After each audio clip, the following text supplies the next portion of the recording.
Sometimes all it takes is just a smile to change somebody's weather, chase the clouds out of their sky. Or sometimes you gotta give and not receive. Sometimes you gotta live what you believe, open your arms, 'cause that's where it starts, right here with you and with me. Well, good morning, Unity of Music City. Beautiful day today, a little overcast, but that's good because it's nice and cool outside. We have such a great service for you today. We've got plenty of new songs for you to learn. We're really excited for you to learn these new songs because we love them a lot. So let's get our energy up and get focused on having a great service today. On behalf of Reverend Deb Moore, I am Ryan Gill. That's Jackson, that's Candy, that's Mary Grace. We're the Sanctuary Band, and welcome to the Sanctuary at Unity of Music City. Let's stand up as you are able, and we're going to make our souls welcome to be here. Here we go. 1, 2, 3, 4.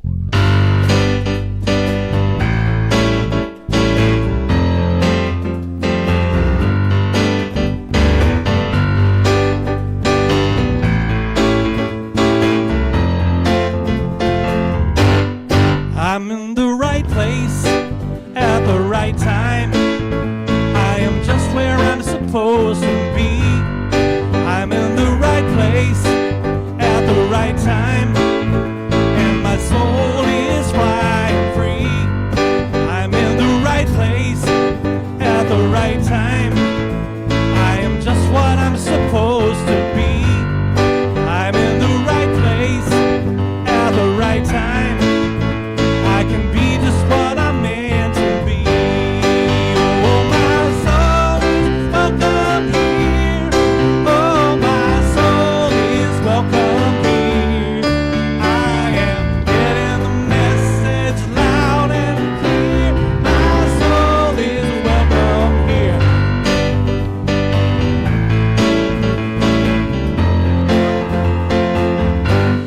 I'm in the right place at the right time. I am just where I'm supposed to be. I'm in the right place at the right time, and my soul is flying free. I'm in the right place at the right time. I am just what I'm supposed to be. I'm in the right place at the right time. I can be just what I'm meant to be. Oh, my soul is welcome here. Oh, my soul is welcome here. I am getting the message loud and clear. My soul is welcome here. My soul is welcome here. Oh, my soul is welcome here. I am message loud and clear. My soul is welcome here. I am getting the message loud and clear. My soul is welcome here. All right. Oh, we're getting into summer.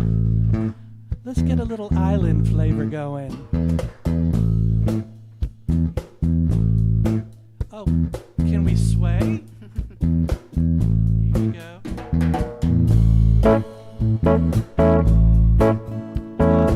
I mean, you got to get your sway on first. Here we go. I can see clearly now the rain is gone. I can see all obstacles in my way. Gone are the dark clouds that had me blind. It's gonna be a bright, bright, sunshiny day.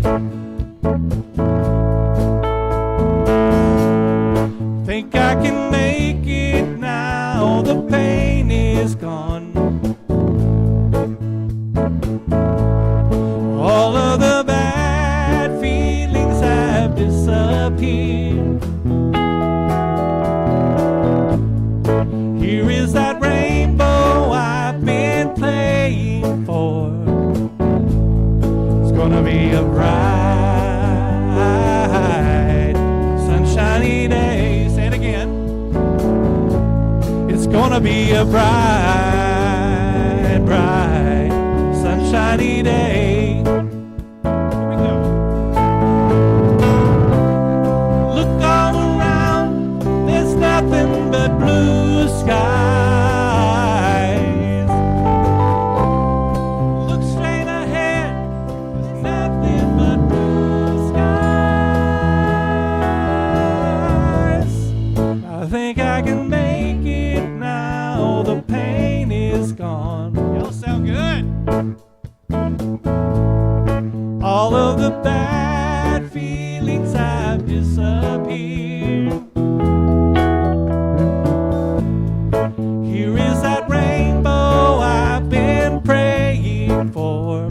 It's gonna be a bright, sunshiny day. It's gonna be a bright,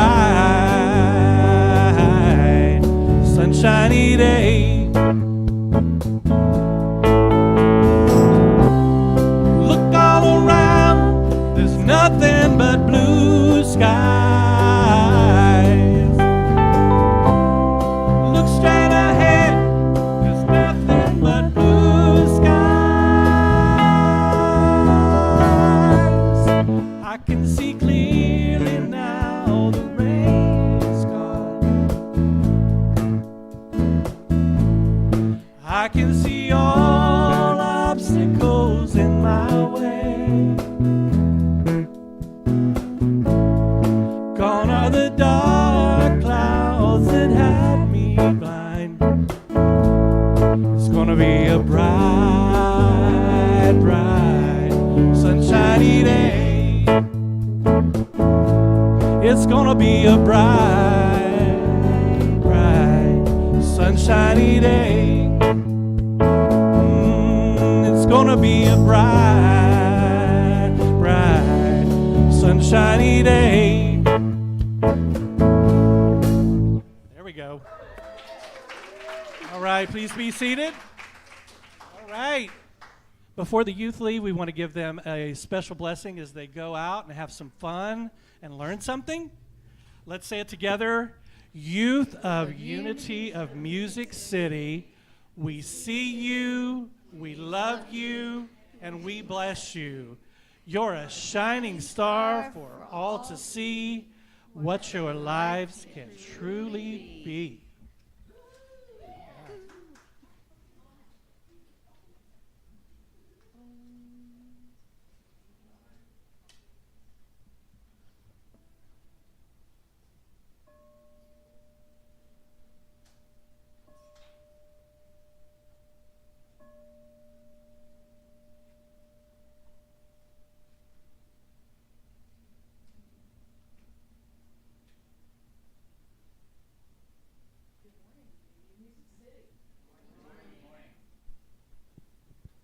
Let's begin this portion of our service by taking a deep, centering breath.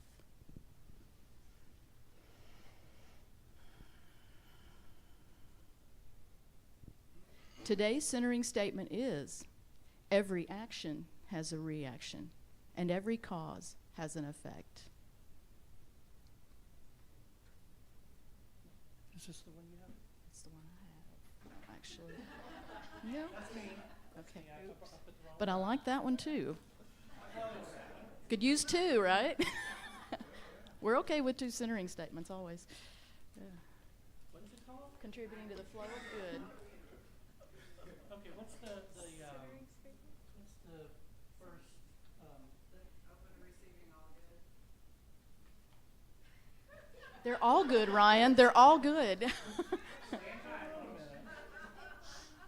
Maybe one more? There we go. Beautiful. Yay. Okay, let me just say that this is not part of the normal rotation. I pulled this out because of something that's going to happen a little later on, in which you will receive a quiz for. So there's this purpose for me doing this, and what I did was mess myself up in doing this. But Wow. we're all family Should we here. take notes? Should we take notes? Yeah, right. So we've done our deep centering breath. We're good to go. But today's centering statement is that I am contributing to the flow of good in the universe. In the spiritual dimension, energy is energy. There is no good or bad, right or wrong. It all depends on how we choose to use our energy. Where will we place our energy within the constraints of our time? How will we use our energy to give of our talents and knowledge? How will we translate the physical treasures that we have received into ways that can make the world a better place? The universe operates through dynamic exchange.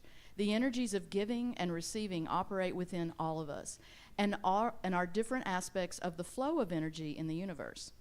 Our work is to recognize where we are in our life balance. Are we giving as much as we are receiving? Are we receiving as much as we are giving? In our willingness to give back, we give the abundance of the universe circulating in our lives and adding to the flow of positive energy on the planet. For some of us, giving is easy and receiving is more difficult. But when we receive from all that life has to offer by graciously accepting the good that comes our way, we are contributing to the greater cycle of love, joy, peace, and abundance in our lives. Of course, this doesn't mean we should give because of what we'll get back. But when we give with a heart full of love and empathy, we provide gifts wherever we go and to whomever we meet. So practicing the law of giving and receiving can be as simple as this. If you want joy, give joy to others. If you want love, learn to give love. If you want attention and appreciation, learn to give attention and appreciation. If you want wealth, help others prosper. Each time we do this, we make a positive contribution to the divine love that is the source of all good in the universe.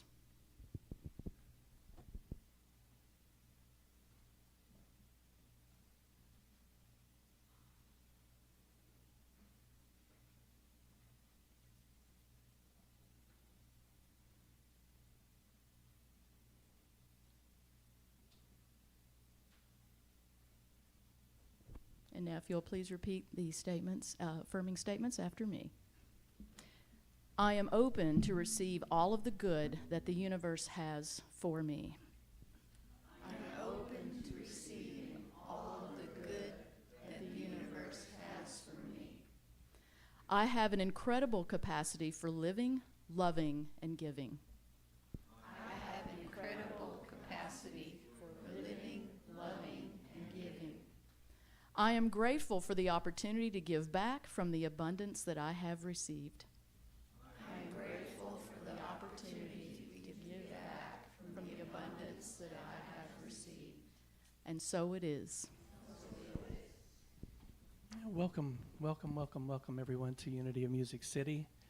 Whether or not you realized it today, when you got up this morning, your soul had an appointment at 826 Wren Road. And it was purely joyful, purely peaceful to come and share your energy with us. So we are so happy you are here doing that. We are a volunteer-led community. Everything that we do comes from you. And so we are doing a lot of talking about giving and receiving today, and you'll hear more about that later. But just I want us to be in that giving and receiving. I want us to set that intention today to give and receive of the love, peace, and joy that we have within us. Let's circulate that a little bit today with each other. Let's make this a great Sunday. I want to also remind you that if you want to give as far as paper goods go to us, we have the blue vase in the back. Right next to that is the QR code for the PayPal if you want to do PayPal. If you want to set up a monthly draw, you can do that with Charlotte in the back there. Just however you want to give. Giving of your money is important, but also giving of your time, giving of your talents, and is also important too. So as I said, we are volunteer-led, so giving of those time and talents are so important to our community too, because that's exactly why we're here. It's for the community of Unity of Music City. So thank you so much for being here. And I do believe, Julie says in recognition of the CMA Fest, she's slowing it down with some country music. Sing along if you know it.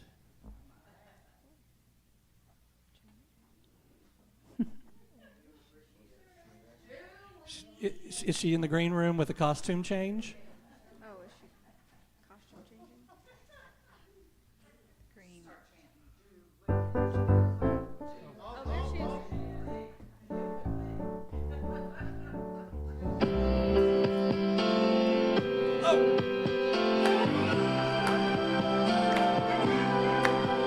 I've been walking these streets so long, singing the same old song. I know every crack in these dirty sidewalks of Broadway, where hustle's the name of the game, and nice guys get washed away like the snow and the rain. There's been a load of compromising on the road to my horizon, but I'm gonna be where the lights are shining on me, like a rhinestone cowboy, riding out on a horse in a star-spangled rodeo, like a rhinestone cowboy, getting cards and letters from people I don't even know, and offers coming over the phone.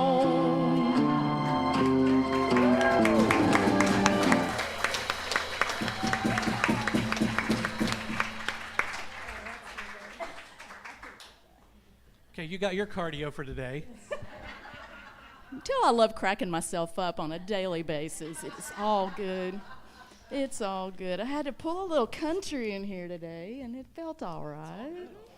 It felt all right. Love country. But anyway, good morning again. And this is what I was feeling inside trying to center myself during the centering statement. So, and Ryan asked last minute, and I'm like, do I have time to change or just throw some clothes on? So, yeah, happy June. Missed last week. I missed you guys. And Frank had his opportunity to wear, some things. And I saw that he did announcements and did a fabulous job. And he missed his opportunity for the hat. But, yeah. Anyway, here we go with announcements. Can I show one thing? It's quick.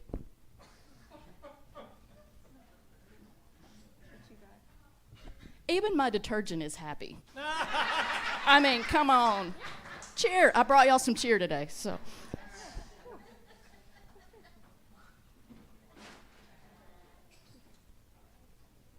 Almost forgot my little point here. So I have 2 pieces of fruit. Answer this, all right? Which one is real, the lemon or the lime? Go. Y'all are questioning. Everybody was lime. Lemon? You're sitting the closest, though. Ryan, you wanna tell them? You can. Oh, it's the lime. The lime is fake. Yeah.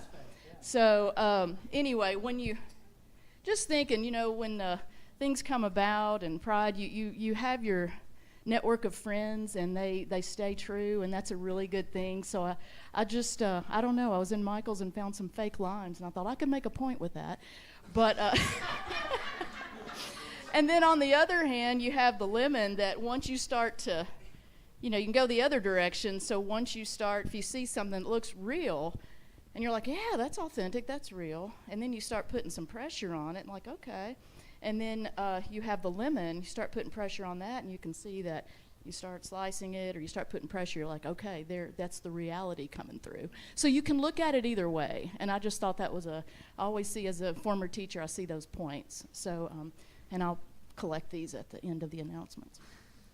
Unless anybody needs a lemon, it's right there, the real one. So, all right, so announcements for today. Save Paw Food Collection. We continue to collect non-perishable food items to support Save Paw. And this is in our community. These items will create food boxes for those who have some ability to cook, but are needing some support with food and meals. Think of things that can be prepared together to create a meal, like pasta and sauce, can of soup, box of rice, etc. You can bring these items at any time and place them on the marked shelves inside the small classroom just outside the sanctuary. And we appreciate your support and donations. And questions here, please see Sarah Esper. Everyone is invited to Unity Family Fun Skate. I'm wearing this. I'm going to skate in this. I can't skate, but I'll dance my way around. So I like traction at my age. Traction is good. But it's today at Rivergate Skate Center at 1 p.m. Everyone will cover their own family fun admission and skate rental. See Steph, please, for more information. And Steph wanted me to let you know that there's hot dogs and pizza that you can buy from the concession stand. So if you're worried about lunch or if you want to just grab a snack and then have lunch, you're good to go. That's it.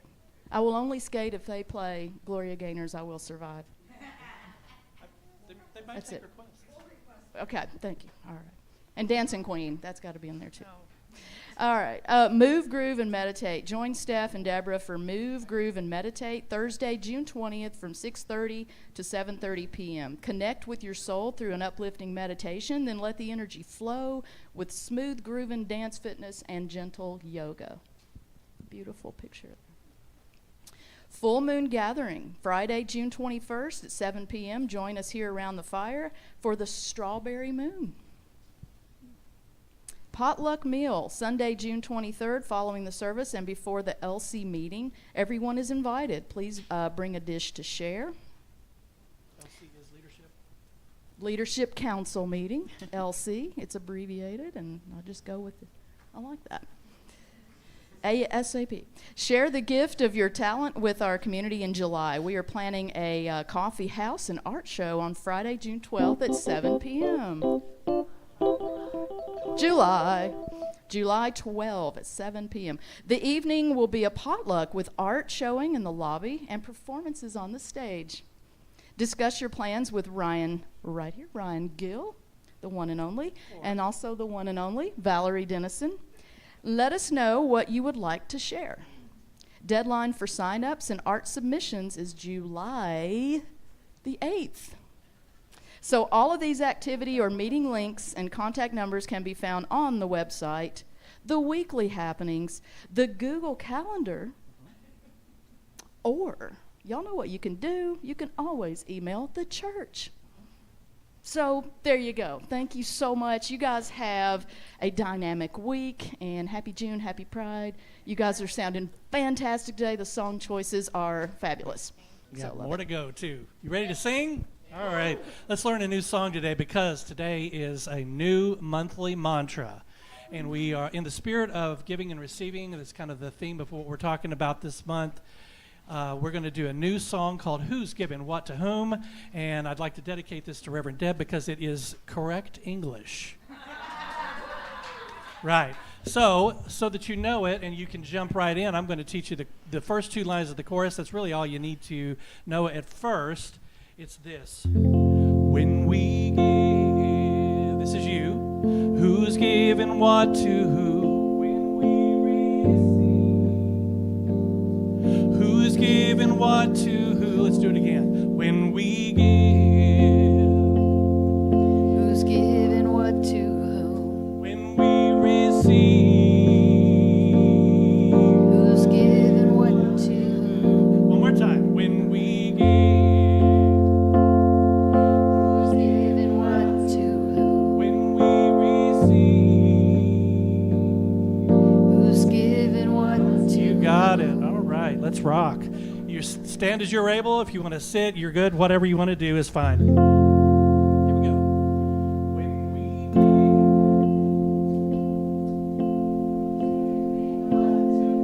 When we receive, who's giving what to?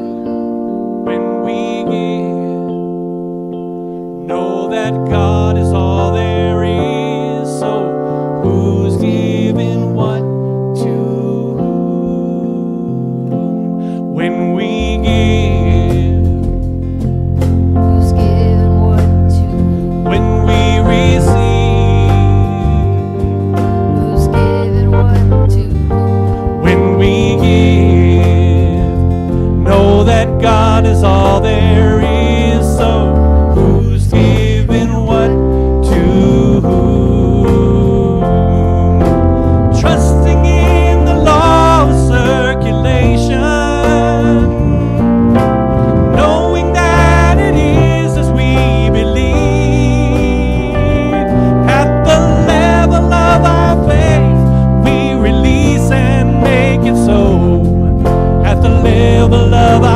giving we receive.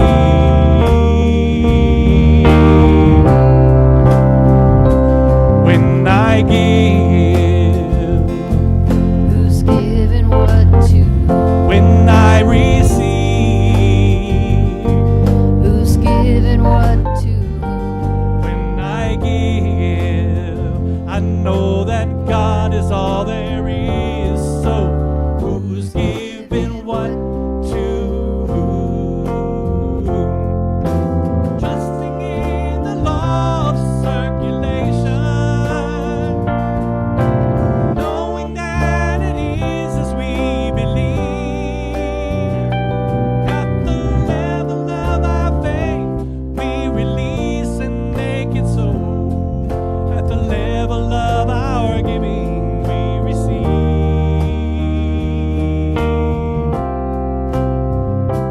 When we give, Who's given what to whom? when we receive, Who's given what to whom? when we give, know that God is all there is. So who's giving what to whom? When we give, Who's giving what to whom? when we receive, Who's given what what to to whom? when we give, know that God is all there is. So who's giving what? Who's giving what? Who's giving what to whom? All right, thank you so much. Please be seated. We're not done yet. We're not done yet. Day. Good morning, everyone. Let's take a moment to settle into our meditative space, to go into the silence and the stillness together. It's an important practice for a community. I invite you to close your eyes if that feels comfortable to you. There is no right or wrong here. Make yourself comfortable.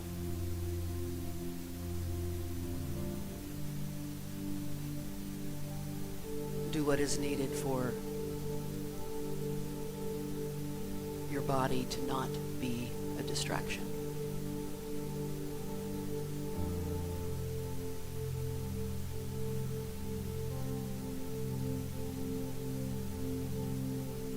When we go into the stillness together, I often encourage you to set everything aside.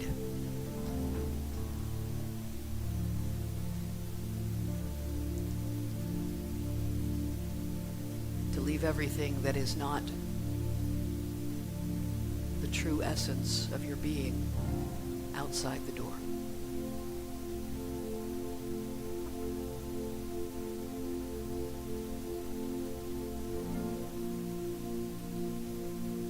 So we set our personality outside the door.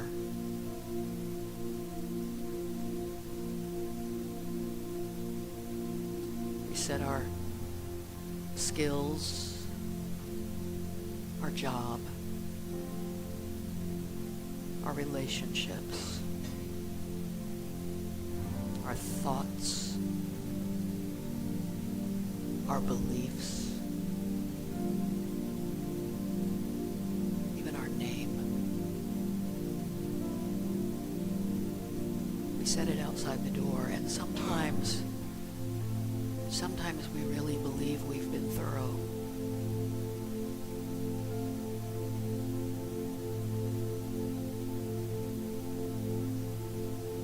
We've been thorough in identifying everything that we can witness and therefore is not us.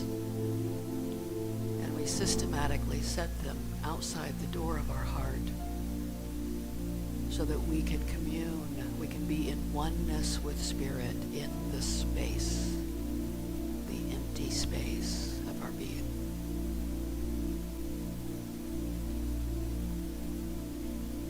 But I want to suggest that so many times we miss something.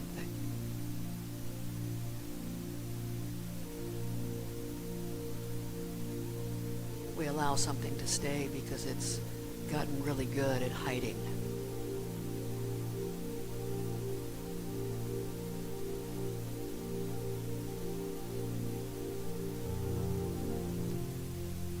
And maybe it's been around for a long, long time, so it's learned to camouflage itself as emptiness.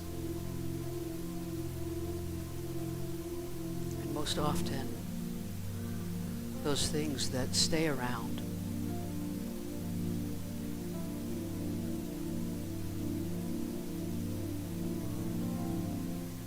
are things we haven't forgiven ourselves for.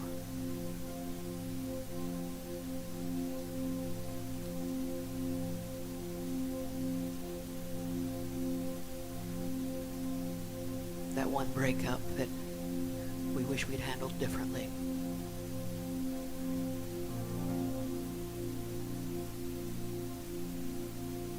That misunderstanding that we contributed to rather than healed.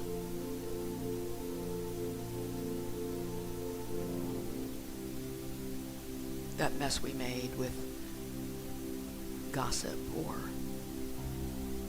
filling in the blanks of a story we really didn't know.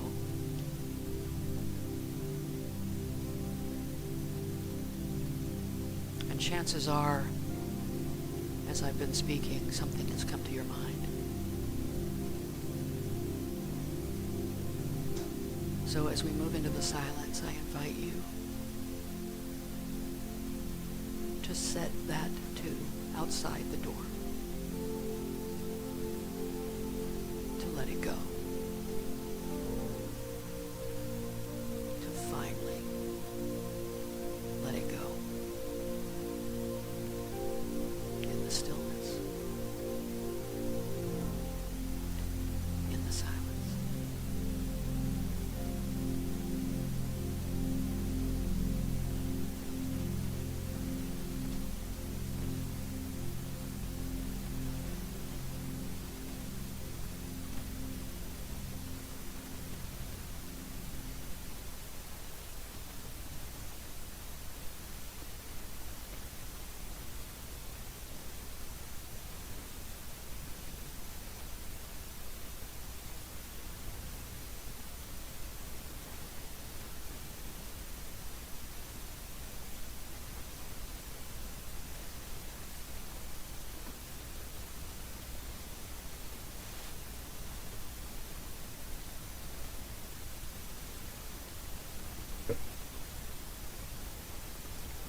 Who is doing what to whom?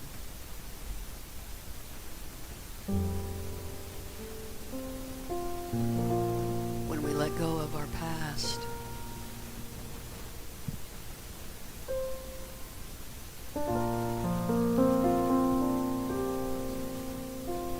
we let go of everything.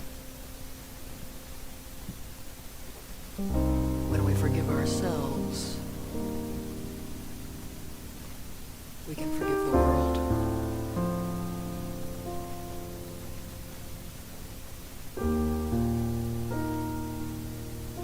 When we take out those hooks that want to keep old experiences bound to us,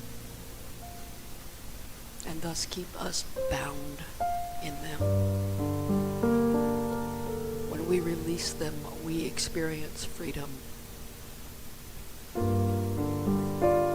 And our freedom becomes a gift to the world.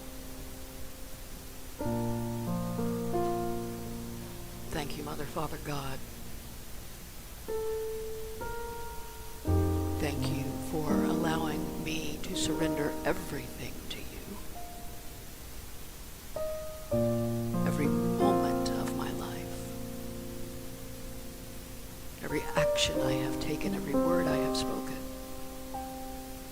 every thought I have had, every mistake I have made. And through your glorious alchemy, all of those become light.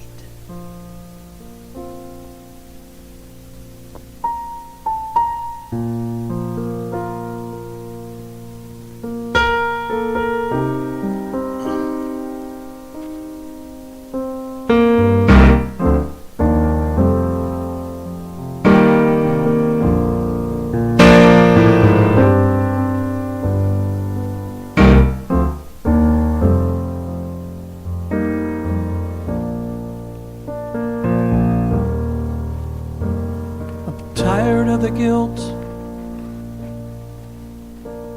it's bringing me pain. Now is the time for me to let go again. With the past behind me, I can see anew. Ready for a change. I'm ready for my change. I forgive me. I forgive me. Everything that I've been holding on to, I let go. I surrender. I surrender. I'm ready for my change. I'm ready for my change. I forgive them. I forgive them.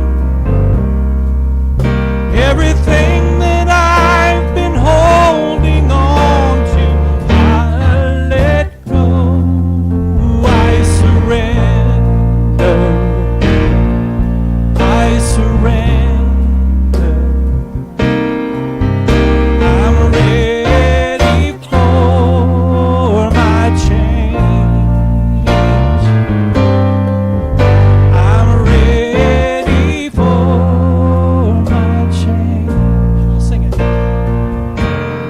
I forgive me. I forgive me. Everything that I've been holding on to, I let go. I surrender. I surrender. I'm ready for my change. I'm ready for my change. And I surrender. I surrender. Everything that let's sing it again. Holding on to, I let go. I surrender. I surrender. I'm ready for my change. I'm ready for my change.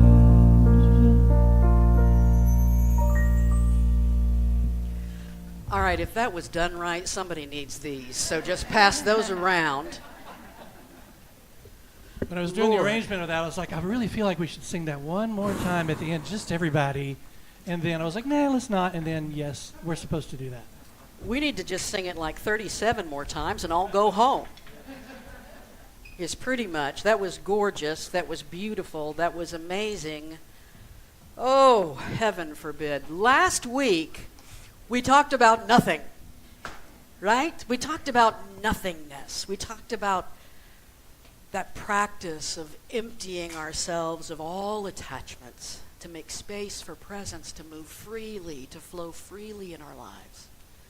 We talked about how sometimes we invite spirit into a hoarder's house, right? I want to dance with you, God, but you'll have to move around all these boxes.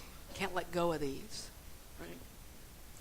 And we talked about how this emptying of self is not about giving anything up. That is the kind of paradox. You don't give anything up. In fact, you learn to dance with everything more freely, more beautifully. It's about releasing the attachment. Now, it can be challenging to really understand this concept. It doesn't always make human brain sense, right? It sometimes does not make human brain sense. And the work of the spiritual journey is the work of putting the mind and the personality and the ego in its place. The ego is a tool that passes itself off as the finished product. The ego is a hammer that passes itself off as the house. Right? And sometimes, when we're really in toxic energy, the ego is actually a stick of dynamite, passing itself off as a hammer, passing itself off as a house. Right? So a lot of our early spiritual work is work we have to do with our mind and with our ego, because we have the delusion that that's who we really are. So we got to go through that in order to get to the place of emptying it all out and knowing who we really are. And when we finally learn to quiet the mind, then we begin not to learn emptiness, but to uncover emptiness, uncover the sacred spaciousness that is always within us. And embody that as our true identity. And once we feel it in our cells, because you do, man, you feel it in your cells, then we finally begin to understand that the surrender necessary to true awakening only surrenders the part of us that we are not. Right? The surrender that is necessary to true awakening only surrenders what we weren't anyway. It's like my favorite quote of Muji. Right? Step into the fire of self-discovery. It will not burn you. It will only burn what you are not. And all of that can go. Well, that's all well and good. We could talk about that till the cows come home. But today, I'm going to talk about, and this is not even on. I didn't turn it on, Crystal. There we go. Today, I'm going to talk about something. We talked about nothing last week. Today, we're going to talk about something, because we may nurture nothingness. I mean, that is what we do. That is the spiritual practice. But we live in a world of somethingness. Something is happening all the time. Like right now, Deb's yapping. That's happening. That is a something that is happening. Right? And if our spiritual awareness doesn't make us better equipped to interact with the something, then why are we here? What's the point? I believe that the something we have to deal with here on this planet is the point. Right? I believe that the something is the point. All of the somethings that we deal with are the exercise equipment on which we can develop our spiritual understanding. Right? Everything we deal with is a piece of a gym, something at the gym. Another piece of exercise equipment. This is the world of time, and you, an infinite being of sacred presence, are temporarily assigned to it. Time means nothing to your sacred essence, but we live, oh my gosh, we live by time here, don't we? It is the world of phenomenal events, push and pull and give and take, that you, a non-dimensional, non-phenomenal, measureless, changeless, infinite being of presence, are vacationing in. Right? We could talk about being nothing all day long, and it would serve us well. We've talked about it basically for 6 months. We've been talking about empty, empty, empty, empty. But if we never look at how we translate our spiritual understanding into the way we show up in the world, then I think we might be missing a key point. Remember when we studied the Bhagavad Gita? Arjuna is talking to Krishna, and he's fretting. He's saying, I don't want to be in this war that's getting ready to happen. I have kinsmen on both sides. I have people I love on both sides. I'm just going to refuse to fight. That is, to me, the most sacred thing. Have you ever been in that space in your head? The most sacred thing I can do right now is just to refuse to fight. And there's sometimes when that's appropriate. But Krishna, Lord Krishna, says to Arjuna, you know, even if you decide not to fight, nature will compel you to act. Nature will compel you to act. If someone throws a spear at you, you will draw your sword. It's a reflexive action. You're going to protect yourself. You're going to engage. Nature will compel you to act. Our phenomenal being responds to the phenomena around us, and there's a lot of phenomena around us. Lots of stuff going on. I don't know if you know it, but it's Pride Month. It's really Pride Month. And I got to tell you something. I want to say, first off, that for the people who are members of our congregation, who are members of the LGBTQ community, we see you, we love you, we stand with you, we celebrate you. For those of you who are allies, we see you, we love you so much. And we are so grateful for the celebration that you share with us. For those of you who are not allies, I don't know what you're doing here.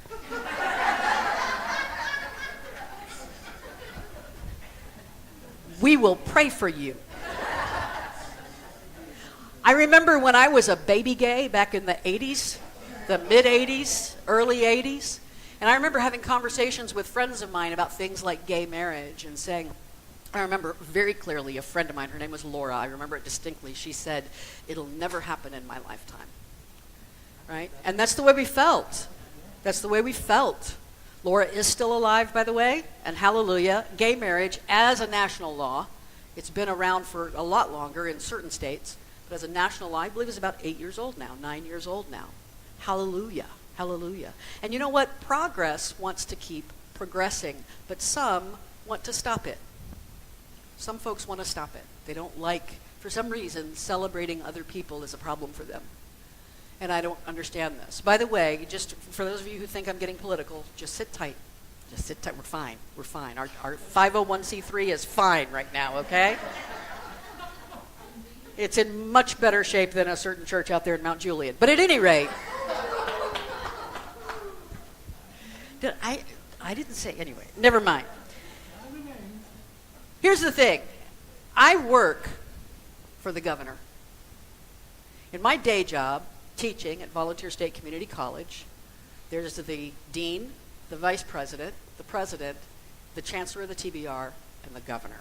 I am 5 degrees of separation away from the governor, and 6 from Kevin Bacon, right? So I'm only 5 degrees away, and the state legislature makes lots of laws and introduces a lot of things that affect the way my work directly, a lot. Some folks in the state have referred to it as the slate of hate. Different laws that have been put forth that directly and specifically attack the LGBTQ community. And so work is still to be done, right? And what is ours to do as a spiritual person? Let me tell you, if any of you in here have never been to Pride, Pride is coming up in 2 weekends, I believe. 2 weekends. I don't know. Ask Julie. She can tell you. She can tell you exactly where to go. If you've never been to Pride, I strongly encourage you to go. I strongly encourage you. Even if you're an ally, well, of course you are. If you're an ally and you've never been to Pride, go. It is, you're going to see a lot of variety. You're going to see a lot of different people, but you're going to see so much authenticity. And the air is just kind of filled with love and acceptance. I mean, that's the whole point. This is a festival of acceptance, is what it is. But there are still some things that we have to be diligent about, and perhaps some spiritual being feels it is theirs to do, not to sit on a mountain and meditate, but to advocate and to speak out and to march and to vote. there are some aspects of the phenomenal world that really do seem to inherently ask for our engagement. Right? For me, being a spiritual person, part of my practice, my spiritual practice, is to vote. Part of my spiritual practice is to support, is to advocate, is to celebrate. Right? Anybody remember this? It was about 8 years ago, I believe, if I'm not mistaken, the Women's March. Trust me, I'm not political. I'm not being political. Trust me on this. If you had told me that Roe v. Wade would be overturned in my lifetime, I would never have believed it. I would believe gay marriage would happen far before I would believe that Roe v. Wade was overturned. And now there are a group of legislators trying to codify that women do not have a right to contraception.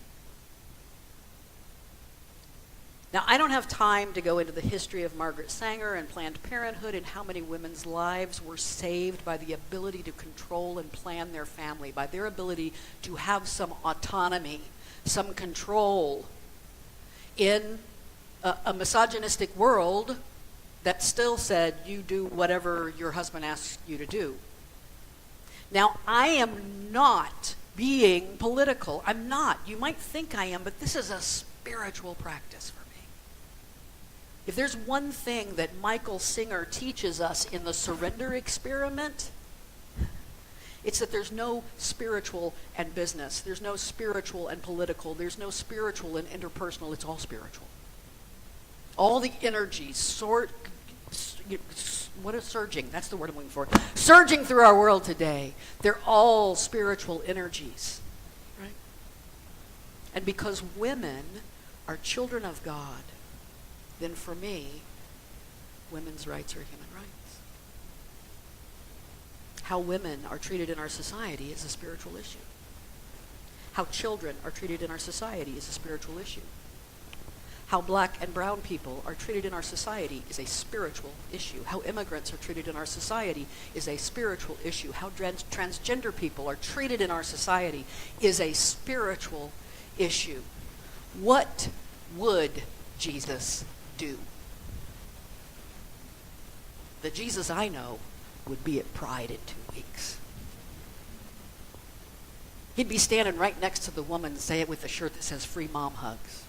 And he'd have a shirt that says "Free Jesus Hugs." I can make those. And then there are other big things going on in our world today. Sometimes some of the wisest commentary in the world comes from political cartoonists. And I just want you to sit with this one for a moment.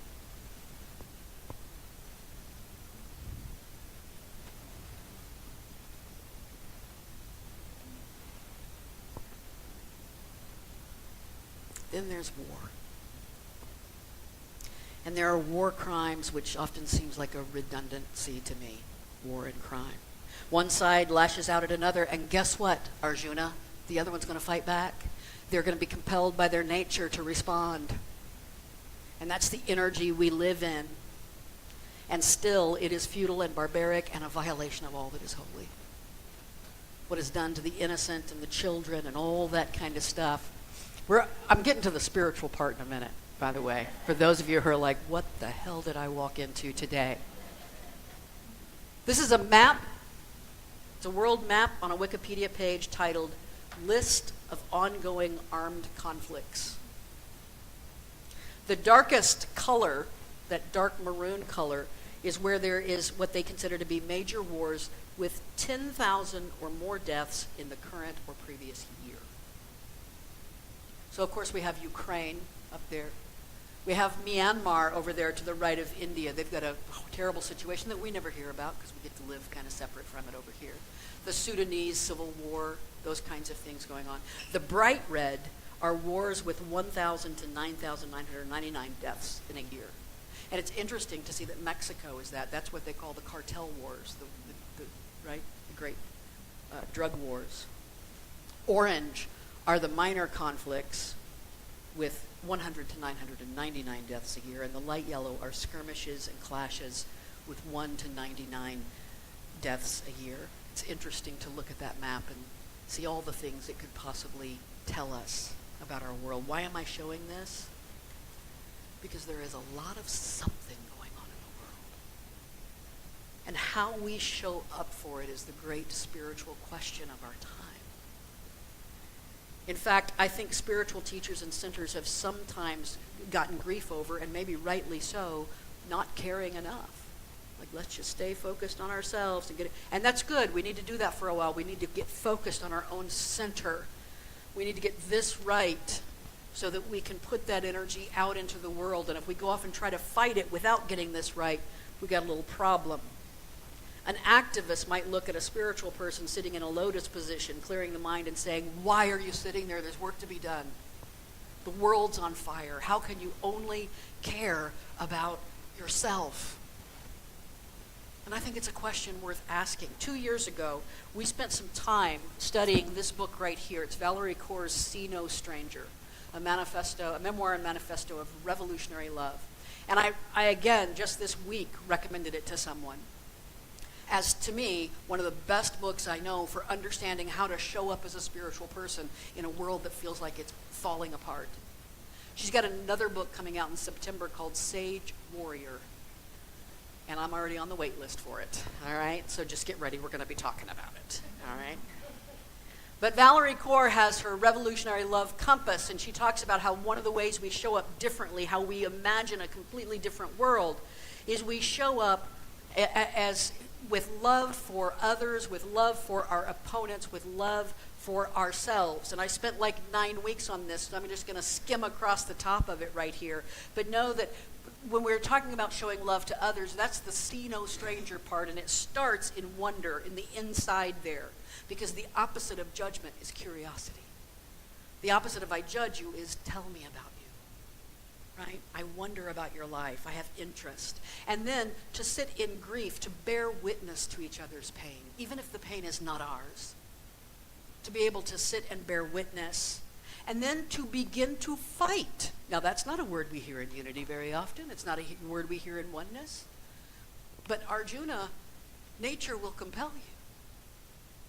Nature will compel you to stand up and take a stance, right? Take a stance. I remember for so long, Switzerland was just so proud of itself for not taking a side in World War II. Guess what you did, you know? Don't be Switzerland. Switzerland was not a model to look up to. In a love for our opponents, she uses opponents, not enemy, by the way, because enemy has a sense of permanence. An opponent cannot be an opponent after a while. An opponent can change. Right? And with our opponents, we tend the wound. There's a woundedness there, and we start from rage. And I remember when I talked about rage a couple of years ago, that for me especially, and for a lot of people as well, it was almost like a breath of fresh air, that we could feel rage. You know what? There are things in this world that enrage me. There are things I see on the evening news that get me worked up. Did I stop being spiritual? No, Arjuna, nature compelled me to act, to have a reaction, but then I quickly move as quickly as possible into the stage of listening, to truly be able to listen, to understand the context that enable our opponents to cause harm. Can we really listen and see if there's something there we need to know? And then working to reimagine a world that protects the dignity of all. And then the love for ourselves is to give ourselves the room and permission to breathe and draw energy into our body. That's the first thing. She actually uses the metaphor of giving birth here, of going into labor, right? That we breathe, and then we push through fear and pain to become our best selves, sometimes with healing and forgiveness and reconciliation. And then we use our deepest wisdom and our bravery to transition into truly living in the new reality we create. She says that the result of doing this, the only thing I'd change, by the way, about Valerie Kaur's model is I would start with loving ourselves. Because we have to go there first. We have to go there first, right? But the true result, she says, of living in revolutionary love is that it breeds joy. It breeds joy. And that's funny because that's also the result of spiritual awakening. It's through spiritual awakening and understanding that comes from entering into true relationship with our real self that we're able to act in the world in a healing and helpful way. I have to show up in the world. How do I do it in the right way? Well, I better get myself clear. This is something you will not be able to read, but I'm showing it to you anyway. This is a graphic about the 5 koshas, which are kind of similar to the boxes that I use, or nesting dolls, or something like that. It's from the yogic tradition, the Advaita Vedanta. As a matter of fact, the 5 koshas are discussed in the Taittiriya Upanishad. I'm kind of diving into the Upanishads right now. They're very interesting. You'll hear about it. So this dates back to about 500 years before the era of Jesus, right? And it basically talks about how there's kind of like 5 levels of beingness. There is the Annamaya Kosha, which is the physical body. You won't be able to read it. We'll work with it later. The physical body, the physical systems. Then there's the Pranamaya Kosha, which is our energy body, our subtle breath, our chakras, all the energy system. The Manamaya Kosha, which is our emotional body, our emotions, our thought patterns. Remember, Eckhart Tolle put those two together, emotions and thoughts coming out of the mind. And the gunas. Remember when we talked about the gunas? The Vijnana Maya Kosha, the wisdom body, which is the witness, the intuition, the unveiling beliefs. And if you've heard me talk before with the little boxes, you know that I think there's even something behind that. Something behind the observer, the witness. And that is the Ananda Maya Kosha, the bliss body, your natural mind, peace, knowingness, truth, bliss. And I want to blow that part up just for a second here and show you over there on the right, the Anandamaya Kosha, the bliss body, is our connection to our natural self, which is complete, whole, and blissful. But look below that, in imbalance. All of these can be imbalanced, even that. And the imbalance is attachment to spiritual experience and the inability to integrate the natural self into everyday living. The inability to integrate the natural self into everyday living. We can't just sit on a mountain. I mean, we could just sit on a mountain, but even then we really can't, because life will come at you. I saw a cartoon this week of one of those gurus sitting on a mountain in front of a cave like they do, and he's sitting in an easy chair watching TV. And then he hears something, and he slides the easy chair in the cave, and he puts the TV away, and he sits there and goes, "Om," as the person comes up around the mountain, right? And the person who shared that said, that reminds me of a story that Ram Dass used to tell about how one day he was sitting in his house watching a murder mystery on TV, because he loved watching murder mysteries. And someone came into the room there where he was. They said, don't forget, so-and-so's coming to see you today. And he said, "Oh, okay, yeah, that's great." And then the person said, "They want to see Ram Dass." "Oh, okay, let me turn off the murder mystery and let me come back," right? We're all this. That's why your minister wears tennis shoes. Because this is just what you see is what you get. The Bhagavad Gita talks about action, taking action, and there are basically 3 things the Bhagavad Gita says about it. Number 1 is you have to act. You can't avoid it. Number 2 is you can't act from desire. Number 3 is you can't be attached to the outcome. You have the right to your action, but not the fruit of your action. You have the right to stand up and advocate, then let it go. You have the right to go and vote, then let it go. Let it go. The Bhagavad Gita says, the one who is motivated only by the desire for the fruits of their action and anxious about the results is miserable indeed. Are there any results you might be anxious about? Anything that might cause anxiety in your life, in your mind? I don't know. Anything in your personal life that might, let go. Do what you can do. Do what is yours in front of you and let go. When Michael Singer in the Surrender Experiment was writing the computer program that would become a multi-million-dollar company, he wasn't thinking about what might result, or he wasn't anxious about what would happen. He writes this, he says, "Every time I sat down at the computer to work on the program, I took a breath and remembered that I was writing this as a gift to the universe." That's it. I was writing it as a gift to the universe. All this talk about different bodies and koshas and action and how to be in the world brings to mind Eckhart Tolle's discussions when he talks about the pain body. Any of you who've read The Power of Now or A New Earth, you know about his discussion about the pain body. He defines it as the negative energy field of accumulated pain that occupies your mind and body. And we have to get rid of that in order to be good actors in the world. We have to put that aside. He says, watch out for any sign of unhappiness in yourself, in whatever form. It may be the awakening of the pain body.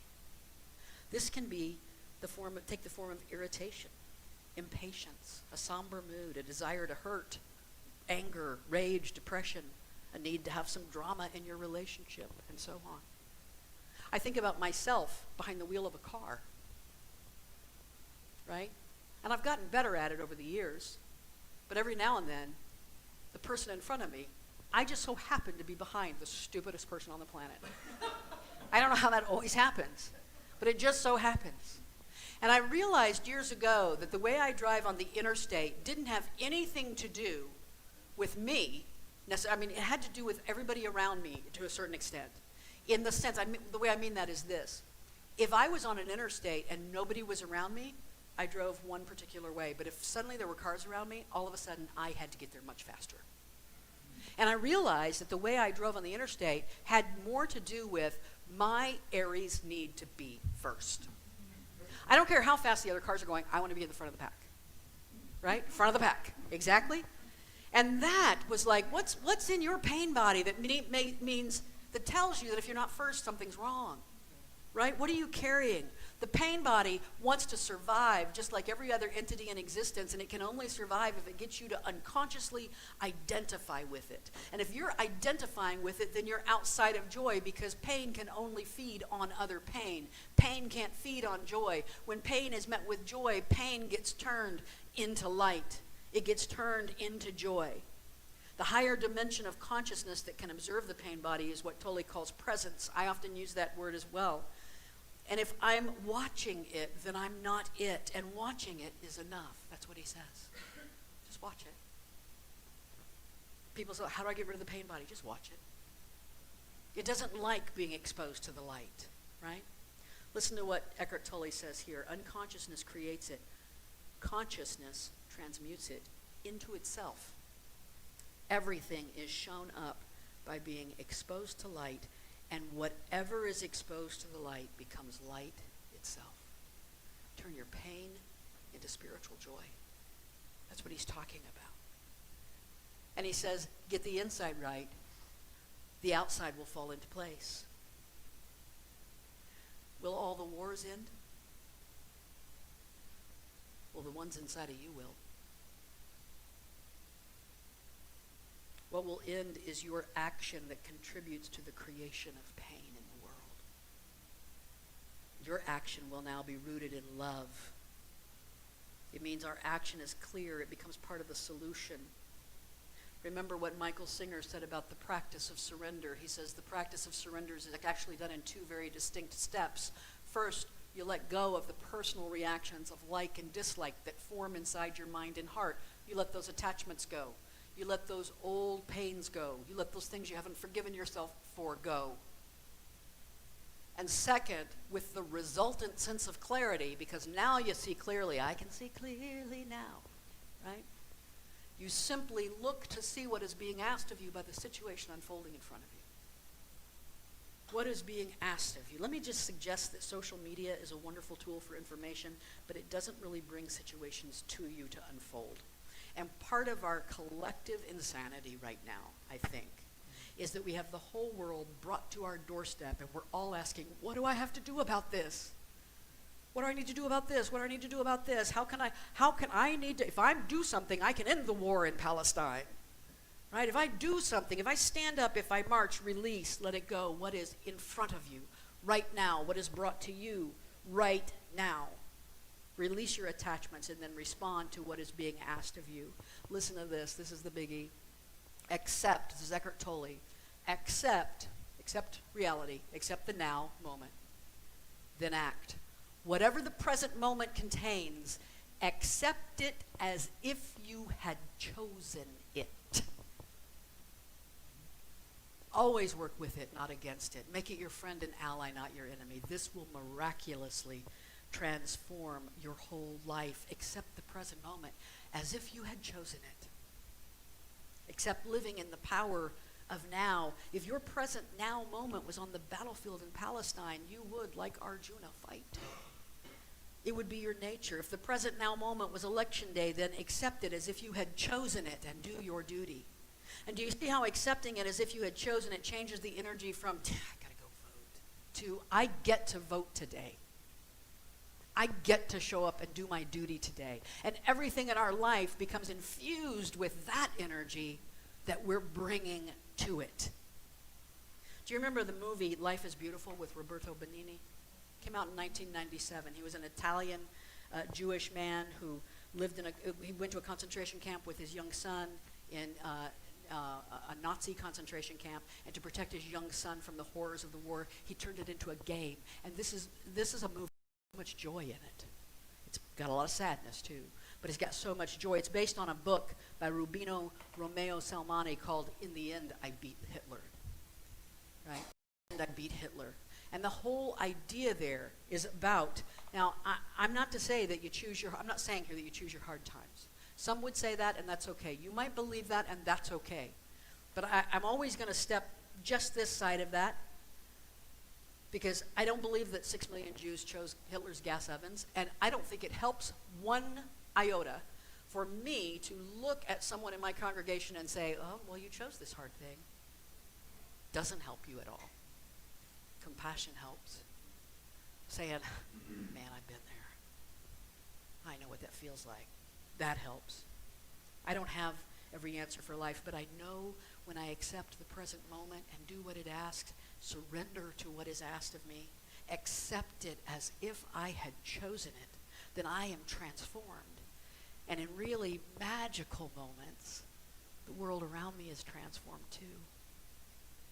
Thich Nhat Hanh says that our practice is to live our daily life in such a way that every moment, every act becomes an act of love. Revolutionary love, transformative love, magical love, miraculous love, healing love, everyday love, common love, love with action, love without pain, love without attachment, free-flowing, joy-filled, peace-promoting love. Namaste.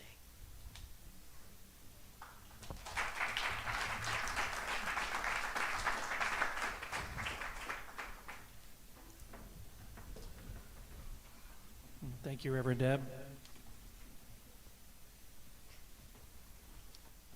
All right, let's all take a breath and release it. Done a lot of talking over the past few weeks about letting go, surrender, all of that. And a great way to start that journey is through gratitude. And that's why, so there's 1,000 reasons why we go into gratitude at the end of the lesson. And this is a surefire way to get there, get here from there, is by gratitude. So let's take just a second and think about the week that was and talk about gratitude. And I will start with the fact that my sister and I spent Friday and Saturday in Bardstown, Kentucky with my dad and my stepmom. We were able to go up there and help them do some yard work, which is why I was so sore today. And I don't know about skating. I really don't. But just such gratitude to get to spend some time with my dad as he's aging.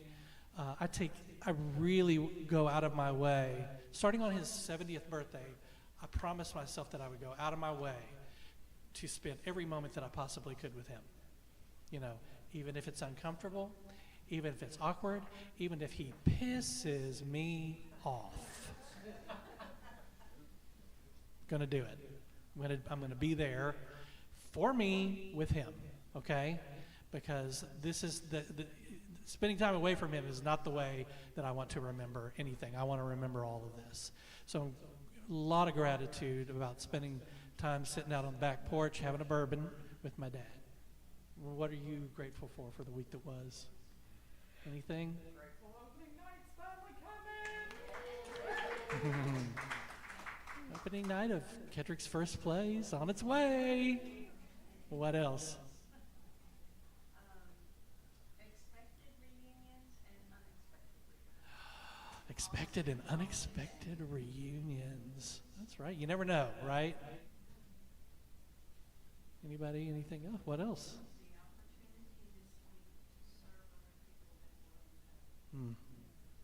Serving people who are in a different spot, right? Yes. Making it through the week. That's right. Wake up on Sunday morning and think, whoo, I made it.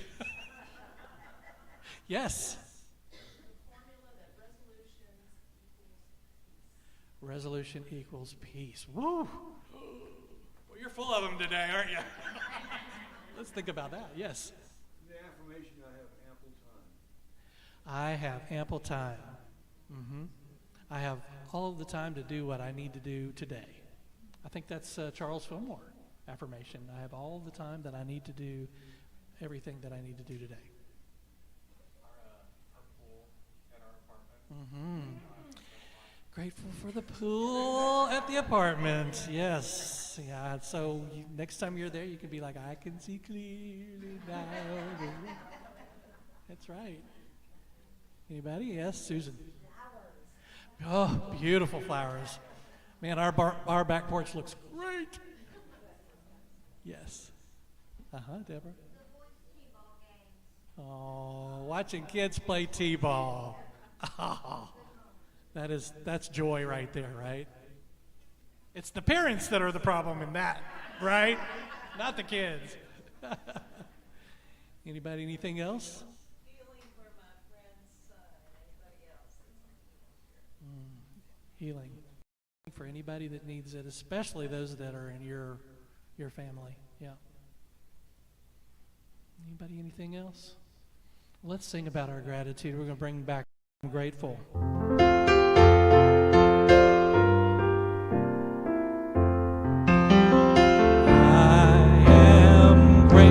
For another day of living,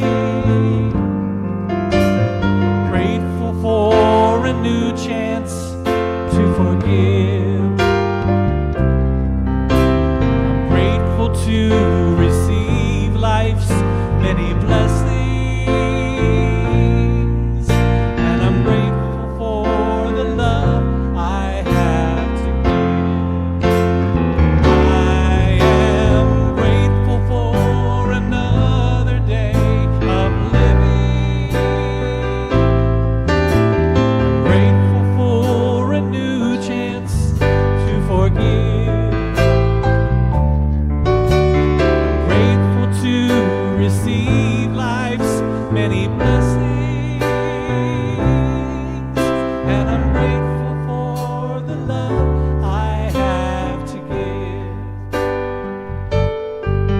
And I'm grateful for the love I have to give. You remembered it. All right, well, let's all stand up and get prepared as we leave. I want to remind everybody to check the What's Happening newsletter that comes into your email box on Tuesdays to keep up with all that's going on in our active spiritual community. And let's all say the prayer for protection together. The light of God surrounds us. The love of God enfolds us. The power of God protects us. The presence of God watches over us. Wherever we are, God is, and all is well, and we let it be. We let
wash over us. We let it be. We let the love wash over us. Watch me. We let it be. Thank you so much, everyone. We love you. Have a great week. We'll see you next week.